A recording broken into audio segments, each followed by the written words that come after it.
அஸ்ஸலாமு அலைக்கும் வரஹ்மத்துல்லாஹி வபரகாத்துஹு.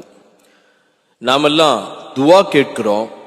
அந்த துவாவை அல்லாஹு ரப்புல் ஆலமீன் நிச்சயமா செய்வான் அப்படிங்கக்கூடிய நம்பிக்கையில நாம் துவா செஞ்சா அல்லாஹ் அந்த துவாவை ஏற்றுக்கொள்ளுவான். உறவினர்களை நாம் பகைக்காமல் துவா செய்தால் அல்லாஹ் அந்த துவாவை ஏற்றுக்கொள்ளுவான். சுத்தமாக நம்மளுடைய உணவு உடைகள் ஹலாலான சம்பாத்தியத்தில் இருக்கும் நிலையிலே அல்லாஹ் நம் துவாவை ஏற்றுக்கொள்வான். இப்படியாக நபிகள் நாயகம் ஸல்லல்லாஹு அலைஹி வஸல்லம் அவர்கள் துவா அங்கீகரிக்கப்படுவதற்கும் அங்கீகரிக்கப்படக்கூடிய நேரமாக இந்த நேரங்கள் எல்லாம் இருக்கிறது, இதில் கேளுங்கள், அல்லாஹ் உங்கள் துவாவை நிச்சயமாக ஏற்றுக்கொள்ளுவான் என்றும் சொல்லுகின்றார்கள். அந்த வழிமுறையெல்லாம் பின்பற்றியும் நாங்கள் துவா செய்தோம், அல்லாஹ் எங்களுடைய துவாவை ஏற்றுக்கொள்ளவில்லையே, என்ன காரணம் என்று பல நபர்கள் கேட்கின்றார்கள்.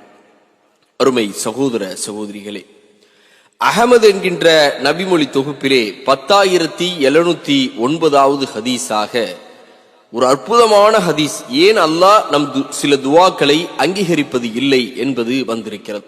நீங்கள் இந்த உலகத்திலே நன்மையை எதிர்பார்த்து, உங்களுக்கான நன்மையை எதிர்பார்த்து ஒன்றை கேட்கிறீர்கள் என்றால் அல்லாஹு ரப்புல் ஆலமீன் அதை மறுமையின் சேமிப்பாக மாற்றுவான். மறுமைக்குதான் இது உங்களுக்கு நல்லது என்பதை அல்லாஹ் தீர்மானித்து அதை மறுமையிலே உங்களுக்கு கொடுத்து விடுவான், இந்த உலகத்தில் தரமாட்டான். அடுத்ததாக இந்த துவா, இப்போது நாம் ஒரு துவாவை கேட்கிறோம், அந்த துவாவை அல்லாஹு ரப்புல் ஆலமீன் இந்த உலகத்திலே உங்களுக்கு நான் அதை கொடுத்தால் அது தீங்காக மாறிவிடும் உங்களுக்கு என்பதற்காக அவனுக்கு ஏற்படும் தீங்கை நீக்குவான் என்று நபிகள் நாயகம் ஸல்லல்லாஹு அலைஹி வஸல்லம் அவர்கள் சொல்லுகின்றார்கள்.